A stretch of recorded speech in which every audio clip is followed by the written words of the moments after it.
네, 안녕하세요. 제 목소리 혹시 들리시나요?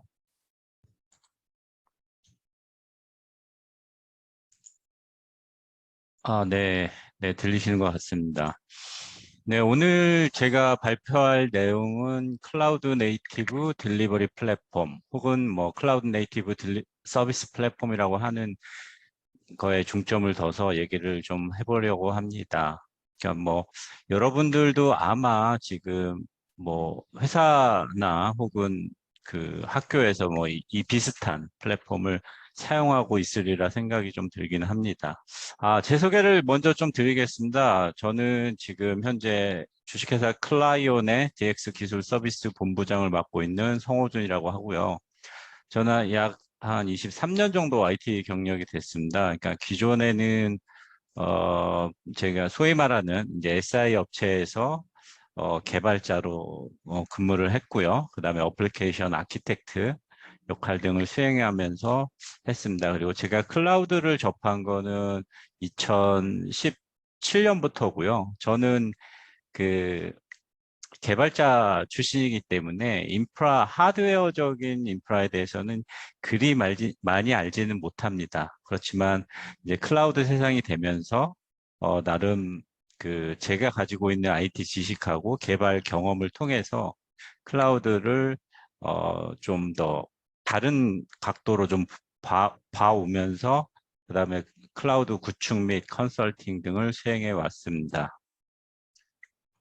어, 제가 다니고 있는 회사는 이제 클라이온이라는 회사고요. 여기 앞에 앞단어 두 개씩을 보시면 아시겠지만 클라우드, AI, 그다음에 스위치온 이런 표현을 써서 저희 회사의 그 정체성을 나타낸 이름입니다. 그래서 클라우드와 AI를 활용하는 클라우드 네이티브 어플리케이션 플랫폼을 제공하는 그런 기업이라고 생각하시면 될 것 같습니다. 오늘 제가 본격적으로 말씀드릴 내용은요, 뭐, 클라우드 네이티브, 그 다음에 MSA, 이런 내용은 사실은, 뭐, 많이들 들어보셨고, 실제로 뭐, 일부 기업들에서는 적용을 해서 지금 많이 개발을 하고 있는 걸로 알고 있습니다. 근데 오늘 제가, 좀 말씀드리고 싶은 내용은 이 플랫폼 엔지니어링하고 인더스트리 클라우드라고 보시면 될 것 같습니다. 먼저 클라우드 네이티브 앤 MSA입니다. 뭐 클라우드 네이티브에 대해서는 뭐 그 정의 자체가 뭐 어떻게 정의하냐에 따라서 조금씩 달라질 것 같습니다. 그러니까 CSP가 정의하는 부분이 있을 거고 어플리케이션 사이드에서 정의하는 부분이 있을 것 같습니다. 그래서 크게는 클라우드 네이티브라는 말은 일반적으로는 그 클라우드 컴퓨팅 모델의 이점을 활용하는 어플리케이션 구축 방법론 혹은 그 뭐라고 할까요? 프로세스? 뭐 그런 거 도구를 이용한 프로세스 이 정도로 정의할 수 있습니다. 그래서 클라우드 네이티브라는 것의 핵심은 애플리케이션을 어떻게 만드는지와 어떻게 배포하는지입니다. 그래서 그게 실제로 구동하는 환경이 뭐 클라우드건 아니건 간에 저희가 생각하는 그 파스, 컨테이너 환경이 있다라고 하면 어디든지 배포할 수 있다. 이런 컨셉이라고 보시면 될 것 같습니다. 그리고 CNCF에서 정의하는 클라우드 네이티브는 컨테이너화되는 오픈소스 소프트웨어 스택을 활용하는 것이라고 합니다. 그리고 마이크로 서비스를 지향해서 어플리케이션의 전체적인 민첩성과 그 유지 관리하는 편의성을 가져가는 것이라고 정의를 하고 있습니다. 여기 오른쪽 그림 보시면 간단하게 이해하실 수 있을 것 같습니다. 그러니까 여기 보시면 이제 데브옵스, CI/CD와 마이크로 서비스, 컨테이너 이 네 가지 정도로 보시면 아실 수 있을 겁니다. 뭐 클라우드에 대해서는 뭐 아마 이 오늘 세미나에 참석하신 분들이 대부분 직간접적으로 클라우드를 사용해 보셨고 클라우드에서는 많이 아실 거라고 생각을 하고 있습니다. 그래서 클라우드 네이티브와 클라우드 좀 다른 부분은 클라우드는 일단 인프라에 포커스를 둡니다. 인프라에 포커스를 둬서 고가용성, 유연성, 그다음에 뭐 저희가 생각하는 그 인프라 자원에 대한 이제 가상화 그런 걸 활용하는 부분에 대해서 저희가 이제 클라우드를 활용한다라는 표현을 했고요. 그 다음은 그 클라우드 네이티브는 클라우드, 그러니까 IaaS 형태가 아니라 어플리케이션의 유연성, 확장성, 고가용성을 고려하는 어플리케이션에 포커스를 두는 게 클라우드 네이티브라고 보시면 될 것 같습니다. 네, 뒤에 가서 또 설명을 좀 드리도록 하겠습니다. 저희가 기존에 제가 2017년부터 클라우드를 좀 했었고 뭐 그전에는 클라우드가 조금은 가상화 영역에서 많이 발전을 안 했었는데 2016년 정도, 17년 정도부터 AWS나 뭐 애저나 이런 그 글로벌 CSP들이 굉장히 그 많은 기능들을 제공하면서 폭발적으로 클라우드 어댑션이 많이 발생했던 것 같습니다. 그래서 제가 그 2018년에 보통 클라우드 전환을 한다라고 하면 리호스트 또는 뭐 리플랫폼 형태의 그 어플리케이션 이관을 했었고요. 근데 뭐 제 경험으로는 리호스트보다는 리플랫폼이 대부분이었습니다. 그러니까 아시겠지만 클라우드의 장점을 쓰려면 그 확장성이나 뭐 고가용성, 그다음에 뭐 스케일 아웃, 스케일 업 등의 그 플랫폼이 제공하는 기능을 활용해야 되는데 기존에 있는 뭐 오라클 데이터베이스다, 뭐웹 서버 뭐가 있죠? 웹 서버 그러니까 뭐 예를 들면 웹투비 뭐그 티맥스의 제우스 같은 그런 상용 와스들은 이 오토 스케일이나 이런 확장에 대해서 뭐 라이센스 문제도 있고 일부 클라우드에 그서는 잘 구동되지 않는 뭐 그런 부분도 있었습니다. 그래서 그렇지만 그러기 때문에 저희가 리플랫폼을 하면서 웹아스 DB 같은 경우는 많은 사이트에서는 물론 상용도 겸용을 했지만 뭐 오픈 소스로 많이 전환했던 그런 시기였다고 생각을 하고 있습니다. 그리고 지금 이제 클라우드 네이티브, 그러니까 요즘에, 그러니까 얼마 전까지는 사실은 요 인프라 IaaS 영역에 그 리플랫폼 하는 영역으로 많이 그 클라우드 이관을 했었고요. 그 다음에 이제 지금은 사실은 새로 구축하는 시스템들은 전부 다 이제 클라우드 네이티브 형태로 구축한다고 보시면 될 것 같습니다. 그래서 리플랫폼뿐만 아니라 플러스 알파, 그러니까 리팩토링을 통한 MSA화 혹은 클라우드 네이티브화 작업을 많은 기업들이 현재 진행을 하고 있습니다.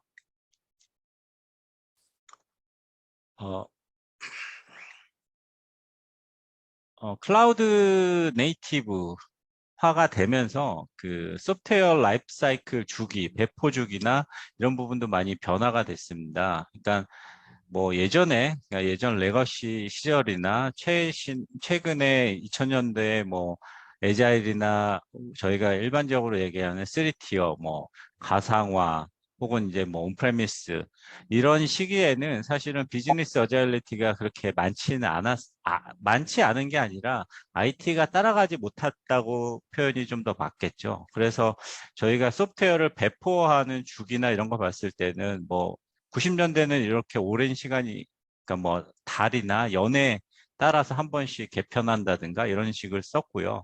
그다음에 2000년대는 뭐 월별 뭐 월에 한 번 배포한다든가 뭐 빨라야 몇 주 단위의 배포 뭐 서비스를 새로 런칭하다든가 버그 픽스한다든가 뭐 이런 걸 했다라고 하면 지금은 사실은 거의 1단위 거의 실시간으로 어플리케이션을 배포하고 수정하고 그다음에 서비스를 런칭하고 하는 작업을 하고 있습니다. 그래서 클라우드 네이티브와 MSA가 들어서면서 저희가 소프트웨어 라이프 사이클도 굉장히 급격하게 짧아졌다라고 보시면 될 것 같습니다.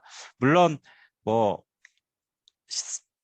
그 서비스에 따라 어플리케이션에 따라서 그게 달라질 수는 있을 겁니다. 그렇지만 이제 뭐 잘 들어보셨겠지만 뭐 넷플릭스나 뭐 구글이나 이런 데들은 컨테이너를 수억 개를 띄워놓고 하루에 배포를 뭐 2,000번을 하고 이렇게 되고 있습니다. 물론 저희 회사 아니 그러니까 저희 나라에 있는 뭐 네이버나 뭐 카카오나 이런 플랫폼 기업들은 아마 모르긴 몰라도 수백 수십 번이 하루에 배포되지 않을까라고 생각을 하고 있습니다. 뭐 컨테이너에 대해서는 아마 뭐 여기 지금 참여하신 분들이 어느 정도 다 아실 거라고 생각을 하고 있습니다. 그러니까 저희가 클라우드 네이티브의 핵심 그 피처 자체가 컨테이너, MSA, 그다음에 뭐 파스 이런 개념이고요. 저희가 일반적으로 저희가 클라우드는 이제 VM 방식을 많이 그동안 활용을 했었는데 지금 클라우드 네이티브화 MSA를 쓰면서 이제 컨테이너화 되는 거죠.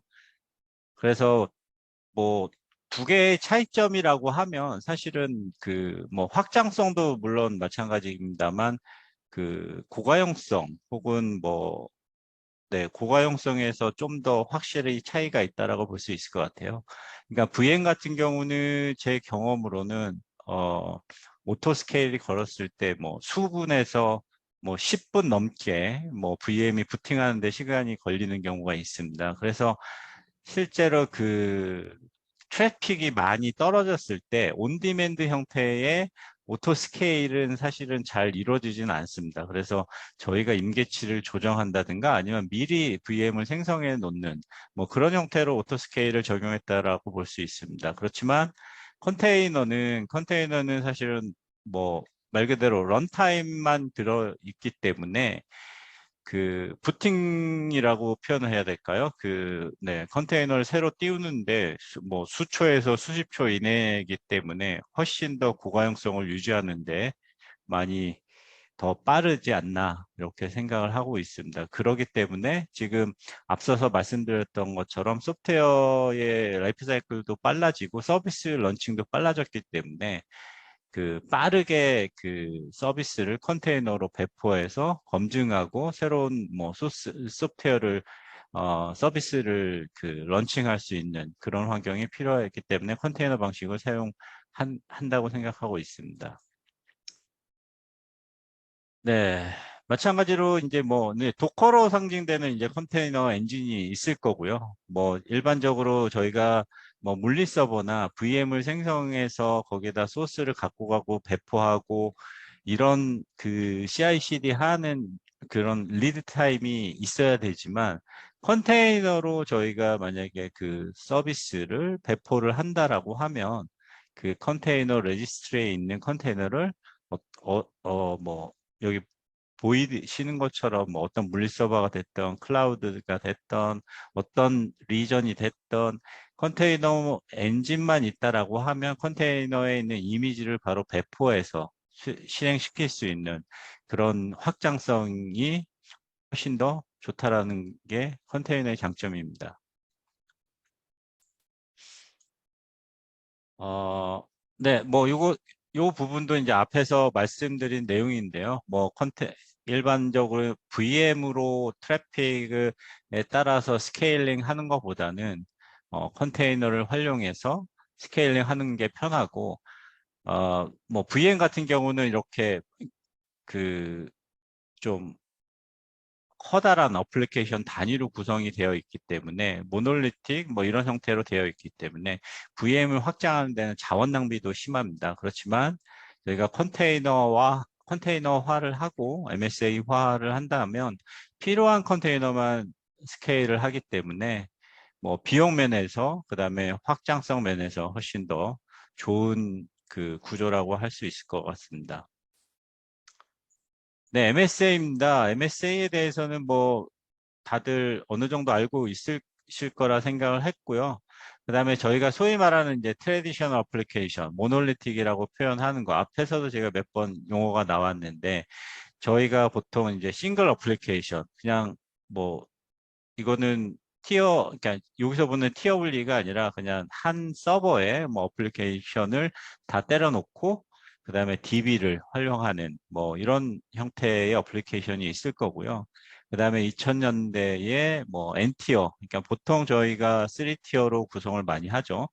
웹, 뭐 와스 DB 뭐 이런 형태로 구성을 하고 이런 모놀리틱을 최신 뭐 MSA로 변환한다라고 하면 그러니까 UI 부분과 이제 프레젠테이션 서비스, 그러니까 프론트엔드 딴 서비스를 제공하는 영역과 그다음에 백엔드 쪽. 백엔드는 뭐 예를 들면 두 가지 형태로 나눌 수 있겠죠. 스테이트리스가 있고 스테이트풀이 있는 거고.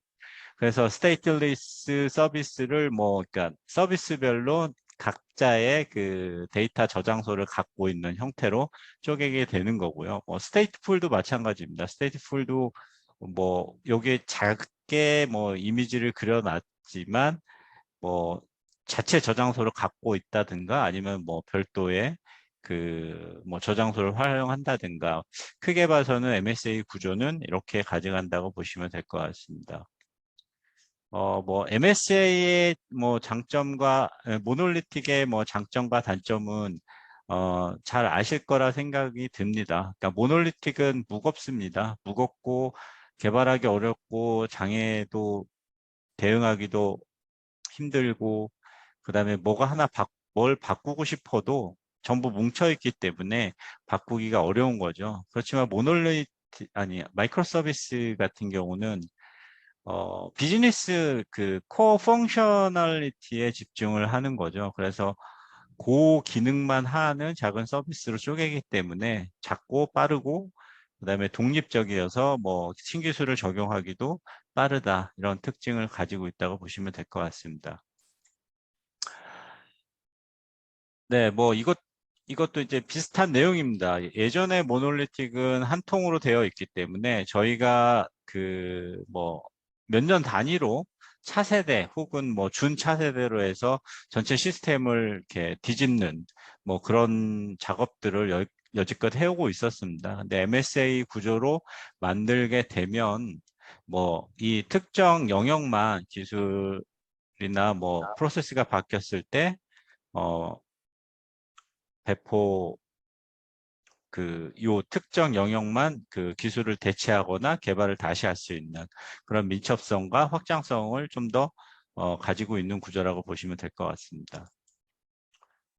장애에 대한 부분도 마찬가지입니다. 그러니까 모놀리틱은 뭐 장애가 어느 한 군데 나면 대부분 동시에 무너지기 때문에 뭐 장애를 전체 서버를 재기동하거나 아니면 특정 오류를 뭐 고립시키기는 쉽지가 않았습니다. 근데 MSA 같은 경우는 물론 뭐 장애는 장애입니다만 이 장애를 이 장애 때문에 다른 서비스들이 영향을 받지 않는 그 아이졸레이션을 지켜서 구축을 하기 때문에 그런 부분에서도 MSA가 장점이 있는 것 같습니다.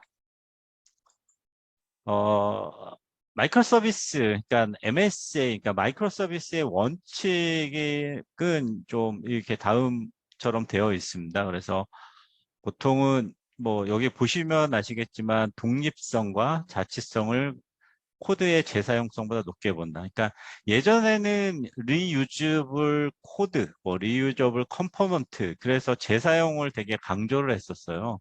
근데 재사용이라는 게 그 어떤 컴포넌트나 어떤 서비스 코드 단위의 그 재사용이 쉽지가 않습니다. 그러니까 소프트웨어를 계속 유지보수하면서 이런 기능 저런 기능들이 합쳐지는데 그렇게 하다 보니까 뭐 원래 가졌던 기능이 없어지고 막 그러다 보니까 재사용이 안 되니까 결국은 다시 만들고 그래서 결국은 재사용이 안 된다라는 게 그 지금까지의 개발에서는 중론입니다. 그래서 마이크로 서비스에서는 남의 코드 혹은 남의 서비스를 코드 단위로 재사용하지 않는다. 왜냐하면 이제 결합이 되기 때문에 그렇다고 생각을 하시면 될 것 같습니다. 그러니까 그리고 같은 내용이고요. 마이크로 서비스는 코드와 데이터를 공유하지 않는다. 내가 가진 그 코드와 내가 가진 데이터는 내가 그 수행하는 기능에 의해서만 고쳐지거나 뭐 할 수 있다라는 거죠. 그래서 공유하거나 뭐 재사용하지 않는다라는 의미랑 겹쳐지는 부분입니다. 그다음에 네, 이것도 마찬가지고요. 소프트웨어 컴포넌트와 라이브러리 간의 커플링을 피하고요. 그다음에 하나의 기능에 초점을 맞춰서 구현합니다. 물론 마이크로 서비스의 단위를 한 펑션이냐라고 했을 때 저는 아닐 수도 있다라고 생각을 하고는 있습니다. 그래서 그거에 얘가 이제 컴포저블 뭐 어플리케이션, 컴포저블 뭐 패키지. 그래서 어떤 특정 기능을 하는 마이크로 서비스들의 묶음 단위의 그 뭐 서비스가 있는 거죠. 그래서 걔와 마이크로 서비스 간의 뭐 데이터 연결을 통해서 어떤 펑셔널리티를 뭐 할 수 있는, 예를 들면 저희가 뭐 ERP라고 할게요. 뭐 HR을 가지는 ERP를 HR에 있는 모든 기능을 마이크로 서비스 단위로 쪼갤 거냐, 아니면 HR이라는 그 하나의 패키지된 어, 그 어플리케이션을 하나의 서비스로 볼 거냐는 좀 다른 의미라고 생각을 합니다. 그래서 마이크로 서비스와 마이크로 서비스가 아닌 뭐 어떤 패키지드 서비스 안에 연결은 API로 연결하지만 모든 게 API 단일 기능에만은 아니라고 저는 생각을 하고 있습니다. 네, 그다음에 SPOF 단일 실패 지점을 만들어서는 안 됩니다. 이건 뭐 굳이 마이크로 서비스 아니더라도 뭐 어떤 시스템이든 인프라든 마찬가지 적용되는 거라 생각을 하고 있습니다. 그리고 MSA의 설계 원칙입니다. 그러니까 아키텍처를 설계하는 원칙인데요. 그냥 한 번씩만 제가 언급드리고 넘어가도록 하겠습니다. 그러니까 응집력. 그러니까 아까 앞에서 말했던 어떤 단일 기능에 집중을 한다는 얘기인 거죠. 그래서 어, 그 기능이 중복돼서 여러 군데 있다라고 하면 그게 이제 마이크로 서비스 그 지금 말한 높은 응집력이 적용되지 않는 아키텍처가 된다라는 표현인 겁니다. 그리고 느슨한 결합. 말 그대로 다른 서비스와의 간결합은 나만의 마이크로 서비스가 동작을 하지 못하기 때문에 음, 그 다른 마이크로 서비스와의 결합은 피한다는 얘기죠. 그 서비스가 없더라도 내가 어느 정도의 기능을 할 수 있는 그런 형태로 만들어야 된다는 얘기입니다. 비즈니스 중심은 네, 말 그대로 뭐 비즈니스, 고객의 서비스에 대한 그 펑셔널리티가 가장 뭐 핵심이 돼야 되겠죠. 그냥 아무 의미 없는 기능들을 마이크로 서비스 만드는 것보다는 고객의 핵심 비즈니스에 접근할 수 있는 그런 게 이제 마이크로 서비스의 단위라고 보시면 될 것 같습니다. 관찰 가능성은 뭐, 네, 이게 당연하다고 얘기일 수도 있는데요. 기본적으로 이제 마이크로 서비스가 만약에 수백, 수천, 수만 개의 마이크로 서비스로 이루어진 어떤 어플리케이션이 있다. 뭐 넷플릭스, 아마존. 이게 만약에 컨테이너들이 관찰이 되지 않는다라고 하면 즉 관리를 안 한다라는 의미가 되거든요. 그러니까 저희가 그냥 온프레미스나 이 VM 단위에서는 그래도 어느 정도 이제 물리적으로나 이 수량이나 이런 게 전체 보이기는 합니다만 마이크로 서비스, 그냥 컨테이너 단위는 지금 수백, 수만 개가 떠다니게 되면 관리가, 옵저버빌리티가 안 된다고 하면은 관리가 안 된다고 보시면 될 것 같아요.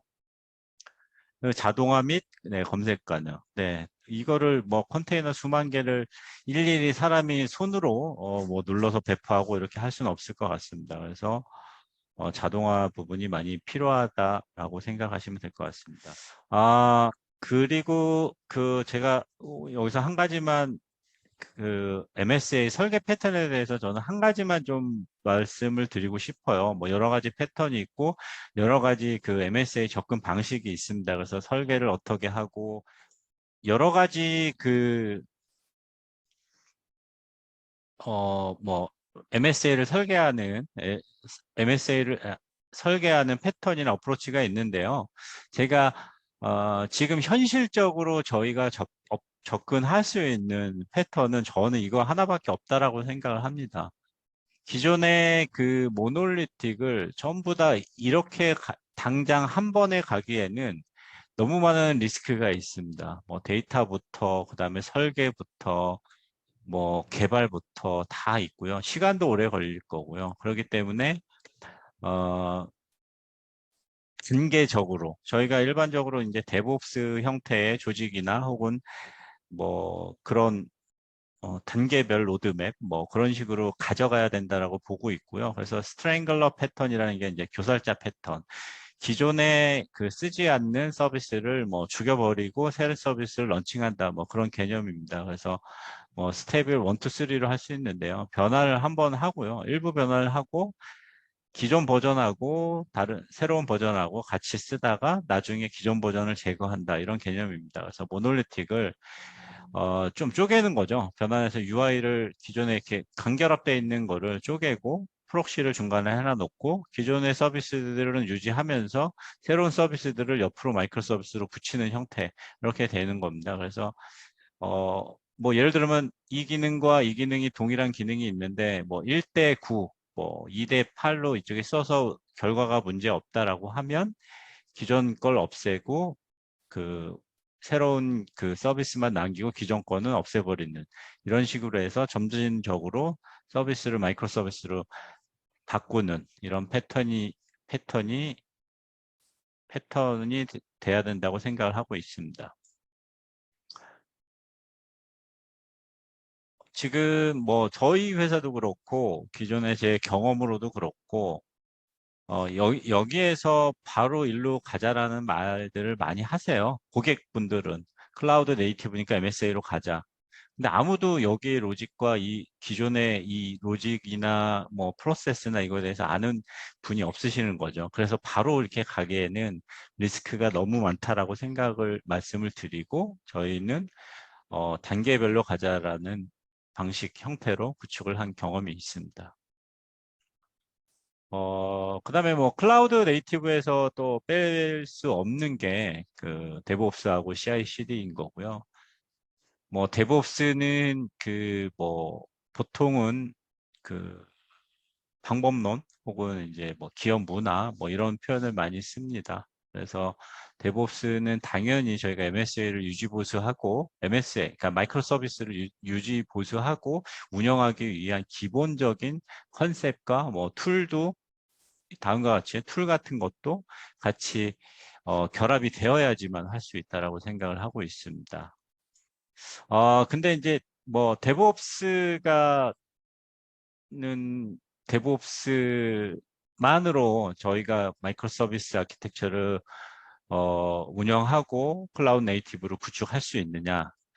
뭐 꼭 그렇지만은 않다고 생각합니다. 물론 이제 작은 규모의 기업에서는 가능할 수도 있는데 만약에 이제 데브옵스 팀이 이렇게 두 개의 팀이 있다라고 보시면 보통 보안이나 모니터링, 뭐 배포 부분은 어떤 데브옵스 팀에서도 같은 공통적인 관심사입니다. 그래서 이거는 뭐 예를 들어서 뭐 데브옵스 플랫폼이 있다라고 하면 같이 쓸 수 있는 거고요. 근데 이제 이 아래 부분 같은 경우는 사실은 지금 각 데브옵스 팀별로 선호하는 기술 스택이나 혹은 그 서비스의 그 특성에 따라서 기술 스택이 달라질 수 있거든요. 그래서 개발하는 영역과 런타임도 달라지는 거고, 뭐 인프라도 달라질 수 있다라고 생각을 하고 있어요. 그러니까 이게 그 지금 사일로화된 각 데브옵스 팀이기 때문에 여기서 어떻게 썼는지 또 뭐 물론 알 수는 있습니다만 모를 수도 있고요. 그래서 자기만의 뭐 기술 스택을 활용할 수 있는 거죠. 그러다 보니까 이제 문제가 좀 생기겠죠. 뭐 만약에 새로운 데브옵스 팀이 꾸려지고 새로운 서비스가 만들어진다라고 하면 어떤 스택, 어떤 기술을 쓰는 게 좋다라고 하는 거를 판단하기가 어렵게 됩니다. 그리고 지금 뭐 이 많은 기술 스택들을 그 팀에서 그 전문성을 계속 가지고 있어야 되는지도 고민이 될 것 같고요.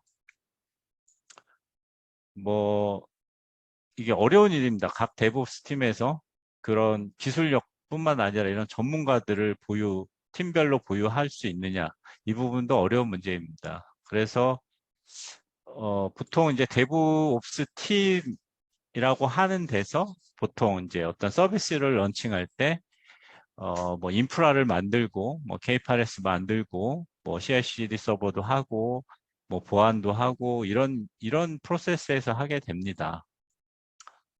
그리고 저희가 뭐 금융권뿐만 아니라 공공 뭐 일반 기업들도 마찬가지죠. 그 회사나 혹은 기업 내에 그 조직 내에 있는 뭐 보안 컴플라이언스, 보안팀, 그다음에 바뀌는 규제 뭐 이런 것도 전부 다 챙겨야 되는 상황인 거죠.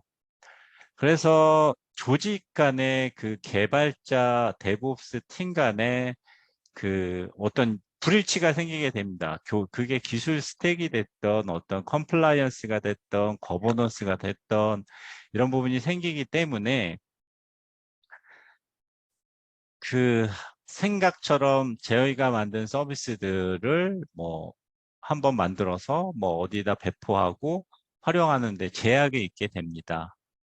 그래서 저희가 생각했던 그 데브옵스랑은 좀 맞지 않는 그런 경우가 생겨날 수밖에 없습니다. 왜냐하면 이제 어떤 특정한 조직에서는 이제 뭐 인프라 디펜던트한 기술 스택을 가져버렸으니까 AWS 디펜던시가 있게 되면 구글이나 애저에서 돌지 않는 그런 상황이 될 수 있을 거라고 생각이 됩니다.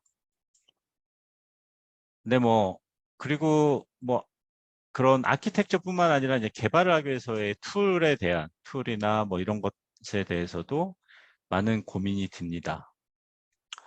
어, 그렇기 때문에 이런 데브옵스 체계나 데브옵스 문화만으로는 우리가 생각하는 클라우드 네이티브를 구축하는 데 한계가 있다라고 생각을 합니다.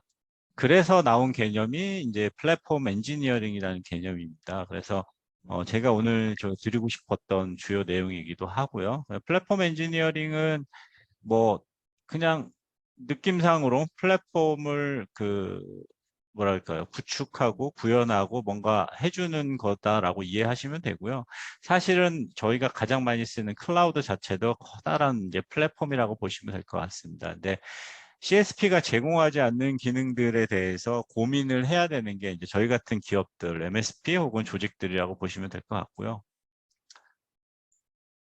먼저 그 데브옵스와 플랫폼 엔지니어링의 뭐 차이와 뭐 같은 점도 있고 차이점도 있다라고 보시면 될 것 같아요. 근데 데브옵스 같은 경우는 문화와 철학 보통 뭐 방법론 이런 식으로 말하게 하고요. 뭐, 뭐 데브옵스든 플랫폼 엔지니어링이든 뭐 자동화나 그다음에 빠른 그 민첩성을 갖게끔 고객 서비스를 할 수 있는 그런 거에 대해서는 같은 공통점이라고 보시면 되겠습니다. 그다음 플랫폼 엔지니어링은 뭐 인프라 설계뿐만 아니라 어플리케이션 플랫폼을 설계하고 구축하고 하는 것이 이제 플랫폼 엔지니어링의 핵심 업무인 거죠. 그다음에 응용, 응용 프로그램을 개발하고 배포할 수 있는 환경을 제공하는 겁니다. 그러니까 결국은 데브옵스와 플랫폼 엔지니어링은 인프라뿐만 아니라 응용 서비스에 대해서 어떻게 빠르고 안전하고 잘 제공하느냐가 공통된 이제 관심사입니다. 그래서 이게 이 두 개가 떨어질 수는 없는 거고요. 근데 이제 상호 보완적인 거라고 보시면 될 것 같습니다. 그래서 앞에서 말씀드렸던 그런 불일치를 해소하기 위한 게 조직 내에 이제 표준화 작업을 하는 거죠. 표준화 작업을 위해서는 책임의 이제 분리가 필요하게 됩니다. 그래서 보통 이제 어드민이 있고 유저 롤이 있습니다. 그래서 여기서 보이는 이제 어드민과 유저는 이 어드민이 이제 플랫폼 엔지니어링 하는 엔지니어들이라고 보시면 될 거고, 이건 뭐 기술셋인 거고요. 그들이 하는 이제 일반적인 업무들, 그다음에 이제 사용자, 이 사용자는 그 플랫폼을 이용해서 개발을 하거나 뭐 서비스를 운영하는 형태가 되겠죠. 그래서 어드민이라 하는 플랫폼 엔지니어들은 이런 기능들을 하게 됩니다.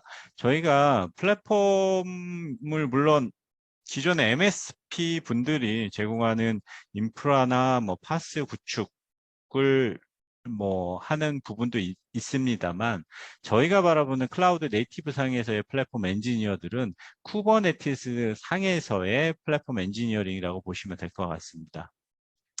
그래서 플랫폼 엔지니어들이 만든 플랫폼 환경에다가 사용자인 개발자 혹은 뭐 고객도 될 수 있겠죠. 서비스 유저도 될 수 있을 거고 그 사용자가 그 플랫폼을 이용해서 자기 서비스를 배포하는 이런 역할 분리가 필요합니다. 이 역할 분리를 위해서는 플랫폼이라는 게 필요하고요. 플랫폼이 필요할 거고, 그거는 물론 이제 클라우드 위에 올라가는 형태입니다. 그래서 플랫폼 엔지니어들이 있을 거고, 사용자들이 있게 됩니다. 이 사용자들은 이 플랫폼을 이용해서 기본적인 컨셉은 셀프 서비스입니다. 그래서 셀프 서비스를 할 수 있는 플랫폼. 결국은 뭐 인터널 디벨로퍼 플랫폼이라는 표현을 씁니다. 그래서 이 사용자들, 개발자들이건 뭐 아키텍트건 이 플랫폼을 이용을 해서 클라우드 관리든 뭐 플랫폼 관리든 하게 됩니다. 그래서 우리가 일반적으로 제공하는 UI, API들을 활용하는 그런 형태라고 보시면 될 것 같습니다. 시간이 별로 없어서 제가 좀 빨리 하도록 하겠습니다. 플랫폼이 뭐냐라고 물으시면 가트너에서 그 2023년도 기술 트렌드에서 강조한 10가지 신기술 트렌드 중에 5번째로 나오는 내용입니다. 플랫폼, 그러니까 앞에서 말씀드린 것처럼 결국은 어플리케이션을 빠르게 구현하고 할 수 있게끔 주요 기능들을 플랫폼에다 담아서 제공하는 거라고 이해하시면 될 것 같습니다. CNCF에서도 마찬가지고요. 뭐 비슷한 컨셉입니다. 그래서 이 플랫폼 인터페이스라는 게 뭐 플랫폼 어, 포탈 혹은 뭐 CLI, API 형태가 되겠고요. 그다음에 플랫폼 기능은 아까 말했던 거 이제 뭐 인프라 관리하는 거, 데브옵스, 그다음에 플랫폼, 그러니까 K8S 관리하는 부분, 그다음에 메시징, 백킹 서비스 같은 거를 제공하는 기능을 플랫폼이라고 하는 게 CNCF의 정의입니다. 플랫폼이 가지고 있는 속성은 이렇게 7가지입니다. 그래서 프로덕트처럼 유지돼야 되고요. 고객의 경험을 중시해야 되고, 다큐멘테이션이나 매뉴얼이 잘 돼야 되고요. 셀프 서비스가 가능해야 되고, 러닝 커브가 적어야 됩니다. 그러니까 커그니티브 로드는 인지 부하라는 표현인데요. 인지 부하가 좀 적어야 되고, 옵셔널 혹은 컴포저블 플랫폼을 뭐 써야 된다고 해서 모든 플랫폼을 다 써야 되는 게 아니라 내가 필요한 것만 쓸 수 있어야 된다는 겁니다. 그럼 보안은 디폴트이고요. 뭐 주요 기능들 앞에서 제가 간단하게 말씀드린 것처럼 뭐 포탈, 뭐 API, 그다음에 뭐 템플릿, 자동화, 그다음에 뭐 개발이나 운영할 수 있는 환경을 제공해야 되고요. 뭐 데이터나 인프라스트럭처, 그다음에 백킹 서비스, 보안 서비스 이런 기능을 제공하는 것을 플랫폼이라고 정의하고 있습니다. 플랫폼을 쓰면서의 그 장점은 뭐 한 5가지 정도로 얘기를 할 수 있을 것 같고요. 제품 개발 및 제공을 가속화합니다. 그다음에 제품의 안정성 및 탄력성을 향상시키고요. 도구와 지식을 재사용할 수 있습니다. 그러니까 뭐 플랫폼이 계속 발전하더라도 그걸 계속 매뉴얼을 하고 버전 관리를 하기 때문에 계속 활용할 수 있고요. 뭐 그다음에 공통적인 서비스, 뭐 보안이라든가 기능이라든가 이런 그 규제 및 기능 문제에 대해서 위협을 줄일 수 있습니다. 이게 플랫폼을 써서 이런 많은 부분을 해결하기 때문에 저희가 이런 이점을 얻을 수 있다고 생각을 하고 있습니다. 어, 플랫폼을 제가 간단하게 도식화를 해봤는데요. 기존에 이제 클라우드가 있을 거고, CSP가 있을 거고, MSP가 있을 거고요.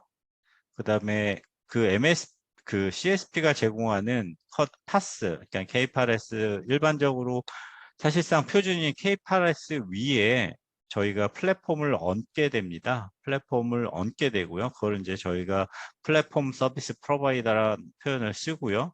그래서 요 플랫폼들, 디벨로퍼 포탈, 그 다음에 데브옵스 플랫폼, 컨테이너 매니지먼트 플랫폼, API 매니지먼트 플랫폼, 뭐 데이터 플랫폼, 그 다음에 클라우드 매니지먼트 플랫폼, 이런 플랫폼들을 관리하는 게 이제 엔지니어링이고 플랫폼 엔지니어링이라고 할 수 있을 것 같습니다. 그리고 이 플랫폼에 여기 보시면 제가 파란색 약간 보시면 인더스트리 클라우드 플랫폼이라는 표현을 썼는데요.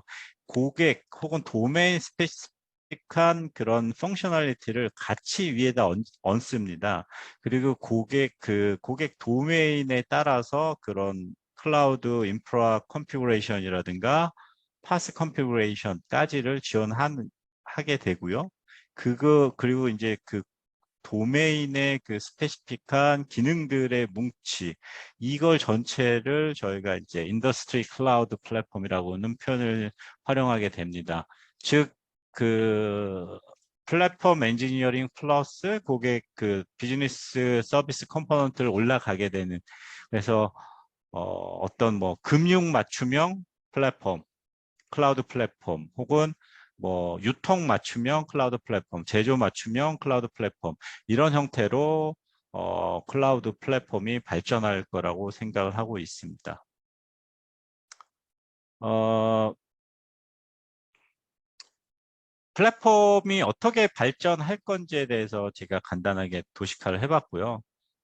어, 데브옵스에서 플랫폼 엔지니어링, 그 다음에 인더스트리 클라우드 플랫폼, 그 다음에 AI로 진화될 거라고 생각을 하고 있습니다. 저희는 지금 뭐 플랫폼 엔지니어링하고 한 이쯤 와 있는 걸로 생각을 하고 있습니다. 아직은 현재 이제 플랫폼 엔지니어링을 제공하는 회사들이 꽤 있습니다. 거기에 이제 코어 펑션, 그러니까 각 인더스트리별로 코어 펑션을 얹어서 제공하는 거는 아직은 없습니다. 그래서 저희 회사 같은 경우도 이걸 준비는 하고 있고요. 그러니까 결국은 그 서비스를 위한 고객의 그 비즈니스를 위한 컴포넌트들, 플랫폼들이 결국은 향후에는 올라가게 돼서 인더스트리 클라우드 플랫폼 형태로 딜리버리가 되지 않을까, 이렇게 조심스럽게 예상을 하고 있습니다.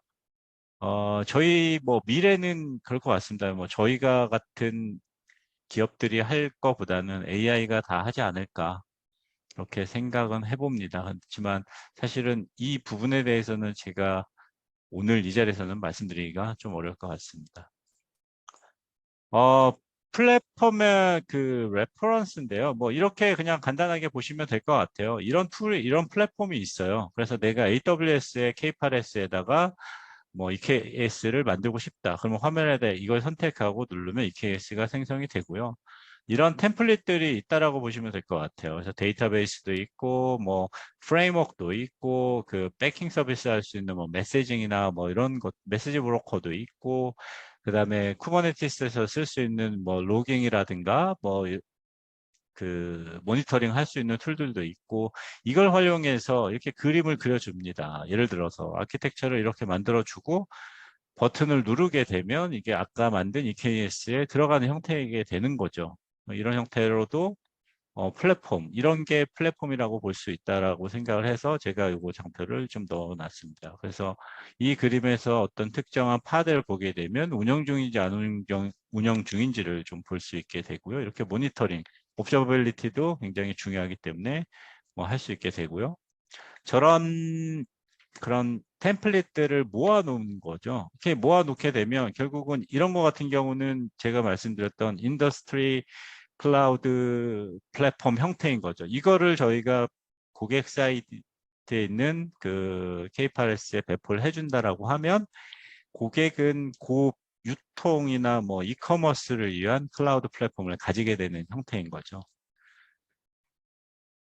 네, 그리고 다음 장은 네, 업저버빌리티입니다. 뭐 말씀드린 것처럼 장애라든가 그 뭐 장애를 예측한다든가 혹은 뭐 문제점을 찾아내는 업저버빌리티는 굉장히 중요한 거기 때문에요. 그래서 이런 형태의 업저버빌리티도 좀 플랫폼에서 제공을 하고 있다.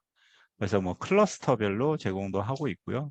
그다음에 장애 같은 경우도 뭐 요즘 뭐 AI 시대의 모든 장애를 저희가 사람이 모니터링 할 수는 없어요. 그래서 장애를 예측하고 그 장애를 미리 사전에 알아서 사전에 조치할 수 있고, 물론 이제 조치 자체도 나중에는 이제 알아서 할 수 있는 셀프 힐링 서비스 같은 게 이제 추가되겠죠.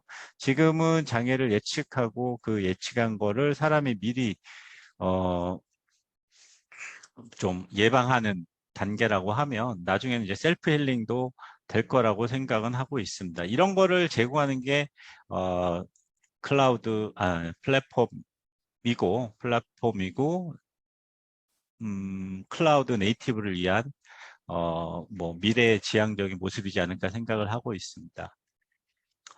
앞에 잠깐 말씀드렸는데요. 인더스트리 클라우드입니다. 인더스트리 클라우드도 그 가트너에서 올해 트렌드로 얘기를 했었습니다. 그래서 아까 말씀드렸던 인더스트리 클라우드 플랫폼과 플랫폼 엔지니어링은 서로 약간 결합된 형태이고요. 그래서 각 그러니까 버티컬리, 그러니까 각 비즈니스 도메인 산업별로 요구하는 내용들이 다 다르죠, 사실은. 뭐 제조업 다르고 유통업 다르고 뭐 이렇게 다릅니다. 그렇지만 CSP사들, 그러니까 클라우드를 제공하는 업체들은 물론 그분들도 그런 노력을 하고는 있어요. 그 노력을. 근데 당장 저희 같은 이제 뭐 MSP 혹은 플랫폼을 제공하는 업체들은 뭐 그걸 기다릴 수는 없는 거고 고객의 요구사항은 그 버티컬한 요구사항 뭐 제조면 IoT 뭐 이커머스면 뭐 서비스 브로커 뭐 MSA 뭐 그런 거죠. 교육이면 또 뭐 화상 뭐 이런 것들이 요구되어지는 기능이거든요. 그래서 그 기능을 저희가 가지고 있는 플랫폼을 이용해서 제공하는 게 인더스트리 플랫폼이라고 보시면 될 것 같습니다. 네. 그러니까 이거를 왜 제공하느냐는 결국은 이제 고객은 돈을 벌어야 되는 거고 고객이 그 IT 서비스를 즉시 받을 수 있게 하는 게 이런 인더스트리 클라우드 플랫폼의 목표인 거죠. 이거는 예, 넘어가고요. 제가 뭐 물론 다른 데도 이런 준비는 다 하고 있는데 제가 이거 좀 오래전에 봤던 거여서 마이크로소프트 사에서 인더스트리 클라우드를 이렇게 준비합니다라는 페이지가 있어요. 그래서 이 회장님이 말씀하시는 거 옆에 보시면 마이크로소프트 클라우드 for 리테일, 뭐 헬스케어, 매니팩처링, 파이낸셜 서비스 뭐 이런 게 있습니다. 그래서 보시면은 이제 비즈니스 산업군별로 자기네가 이러이러한 뭐 특징이 있다라고 되어 있는데 솔직히 안에 내용은 많지는 않아요. 사실은. 그냥 자기네 레퍼런스가 있다 정도인 거고. 그래서 저는 이제 앞으로의 저희 회사의 뭐 미래 전략이나 이런 부분은 이런 플랫폼 전략으로서 이런 특수한 그 산업에 대한 도메인에 대한 기능을 제공하는 게 저희가 해야 될 일이지 않을까라는 생각을 하고 있습니다. 그러니까 이거는 이제 제가 그려본 그 플랫폼과 인더스트리 클라우드 플랫폼에 대한 간략한 그림이고요. 이게 뭐 맞다 틀리다는 아니고요. 개략적으로는 이럴 것 같다라는 생각을 하고 있습니다. 그래서 기술이 있고 그 외에 이제 플랫폼이 얹혀지는 형태고요. 근데 이제 인더스트리 클라우드 플랫폼 같은 경우는 사실은 비즈니스에 대한 그런 뭐라고 할까요? 비즈니스에 대한 그 좀 스페시픽한 특별한 기능이 있어야 되는 게 산업 클라우드라고 볼 수 있을 것 같아요. 그래서 저희가 일반적으로 제공하는 이게 플랫폼 엔지니어링 부분이 있으면 그걸 활용해서 이제 뭐 그 데이터를 활용한 데이터 인사이트에서 비즈니스를 발굴하고 그거를 이제 서비스를 구축을 하는데 이 플랫폼을 이용을 해서 서비스를 구축할 수 있다라는 거죠. 빠른 시기에. 그래서 이 플랫폼 엔지니어링과 이렇게 합쳐진 게 그 비즈니스를 발굴하고 하는 게 합쳐진 게 인더스트리 클라우드라고 생각을 하고 있습니다. 뭐 제가 준비한 발표는 이 정도로 마치고요. 뭐 질문 있으시면 제가 답변을 드리도록 하겠습니다. 그러니까 이 앞장에서 보여드렸던 것처럼 클라우드 네이티브, 뭐 플랫폼 엔지니어링, 데브옵스, 뭐 파스 제가 봐서는 이제 다 같은 말입니다. 같은 말이고요. 같은 말이고 뭐 저희 같은 비즈니스를 하는 입장에서는 다 준비를 해야 되는 부분인 거고 꼭 저희가 제가 생각했을 때는 뭐 복잡한 개발 언어를 꼭 다 알아야지만 개발자고 뭐 비즈니스 서비스를 만들 수 있는 게 아니라고 생각이 들어요. 이제는 AI가 다 해줄 수도 있고 뭐 노코드, 뭐 로코드, 뭐 이런 것들이 있을 수 있는 거잖아요. 그래서 플랫폼이라는 게 점점 더 사용하기 쉬워진다. 당연히 이 그 파스타도 지금 말하는 이제 플랫폼인 거죠. 파스타가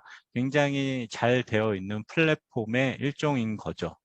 그렇지만 이제 제가 파스타를 다 잘 알지는 못합니다만 이런 파스타 형태의 플랫폼을 민간 혹은 이제 뭐 저희가 제공해야 되는 부분이 조금은 있지 않을까. 그래서 저희도 뭐 그런 플랫폼 비즈니스를 하려고 준비를 하고 있습니다. 오늘 제가 준비한 자료는 여기까지고요.